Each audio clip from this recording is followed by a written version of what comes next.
I'm John Batchelor. This is the John Batchelor Show. There's trouble in Syria, and we speak to that trouble by saying it's through a glass darkly, and the reporting is very difficult. The massacres and the threats. The President of the United States has condemned it as appalling. Important to understand Syria in terms of the region, and there is now suddenly new trouble in the stable and successful state in the region as well. That's Turkey to the north. Turkey is the most successful of all the Islamic states. Its GDP is much admired. Its population is huge. In fact, it's right now contesting with Egypt to be the most populous of the states in the region, 73 million. More to the point, it has a democracy for 100 years. It has had a modernizing influence for the whole region. Moscow is a suitor, Berlin is a suitor, Paris is a suitor, the Gulf, Riyadh is a suitor. But suddenly, over the weekend, the general staff, the military institution that has been in place for 100 years, resigns or threatens more. Why? Why, with a democracy, with the success of the GDP, does the army revolt? John Avlon's here, and we're listening to Melik Ceylan, who was born in Istanbul and represents now a point of view from way outside, a reporter for Newsweek International and for the Wall Street Journal, who travels often to the region. Melik, was this a surprise, the resignation of the general staff? Yes, I think the mass resignation was a surprise. A number of them were due to retire, but what they decided to do was to make a dramatic gesture of it. They have, in effect, resigned en masse, leaving behind only one senior military official, and that was the, as it were, the chief of the gendarmerie. Turkey still has a militia that is an official part of the armed forces. The thing to know about that is that Prime Minister Erdogan has been gradually shifting power away from the army's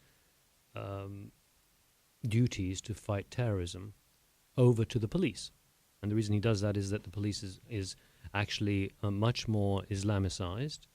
It's certainly not doctrinally, on principle, secular, the way the military is. And he wants to shift that power over to them, to the police, because they are, in effect, his allies.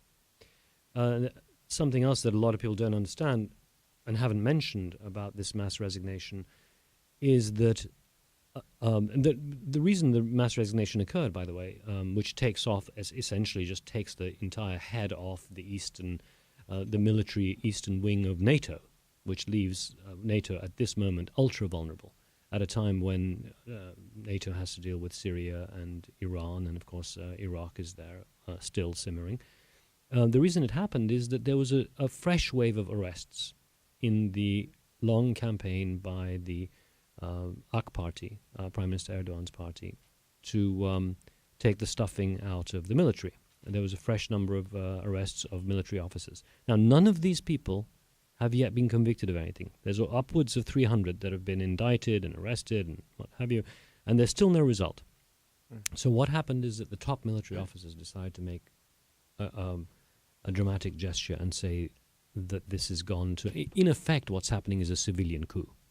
But I guess my question is, how does a mass resignation of this sort not ultimately end up empowering Erdogan's hand?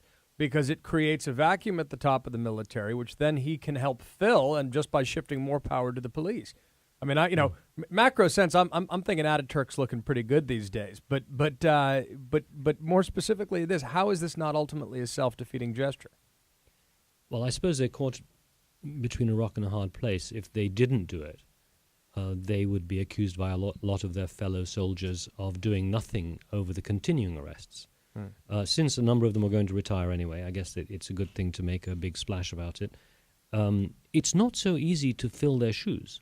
The decimation that's occurred in the military, a lot of people are beginning to say now, well, if you keep doing that to the military, it's no wonder that the Kurdish insurrection, the PKK, Marxist People's Party, has been going around killing so many people. Of late, they've killed large numbers. They killed 13 soldiers recently, and before that, a number of cadets. I mean, it's now a continuing insurrection and quite a hot one.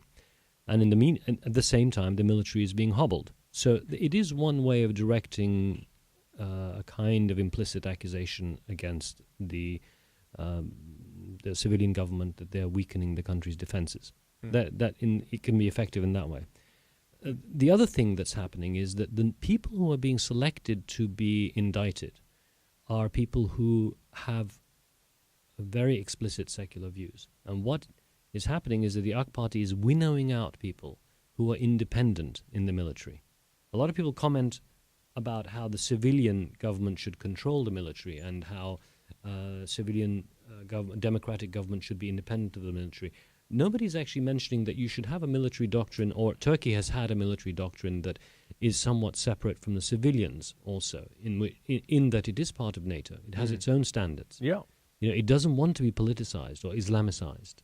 It feels that would be a weakening thing, particularly with the forces in the region around it that it has to resist. Somehow I feel that some of the people who complain about the forces of secularism in the United States are probably rooting for the secularists in Turkey.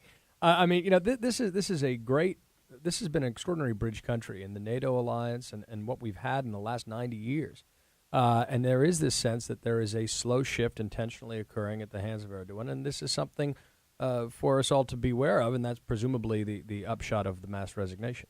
Yeah, and I think there is a lot of ill-considered cheerleading of finally democracy gets a control of the military. The civilian government gets a control of the military kind of position, which in principle we are all sympathetic to that. But what's the actual outcome? Yeah. Melik, you have spoken of the region as involved in a war that's face-off between Riyadh and Tehran, using surrogate battlefields like Bahrain or Syria. However, if that war holds, and I follow your reasoning very carefully, Turkey's at risk. Turkey's at risk to be pulled into it and to be destabilized by the poisonous factors in the area. Is that what this General Staff resignation also shows, the instability of the region because people are using dramatic moments to advance their causes? I mean, it certainly adds to the tension in the area. I think the military have been thinking for some time that not enough people are paying attention to what's going on to them, being done to them, and the importance of what's being done to them. I was on the Turkey-Syria border just a couple of weeks ago, so I saw a lot of this stuff close up. The military think that a lot is depending on them, and they're not being given credit for it. Melik, finally, Syria, if it goes down, that's a threat to Ankara, correct? It can't escape it. Yeah, the instability, if Syria goes down, the instability of the region is going to wash right through Turkey. Right. And Turkey is a fundamental building block for the success of the 21st century. It's got the GDP, it's got the population, it's got geography. Geography bless Turkey. Moscow needs it, Berlin needs it, Paris needs it. I'd like to say Washington needs it, but I'm not sure that Washington's paying attention. I know Melik Ceylan is, of Newsweek International, sir. And the Wall Street Journal, John Avlon of CNN and the Daily Beast. When we lift up our eyes from the debt problem, there's a fire in the Middle East. I'm John Batchelor.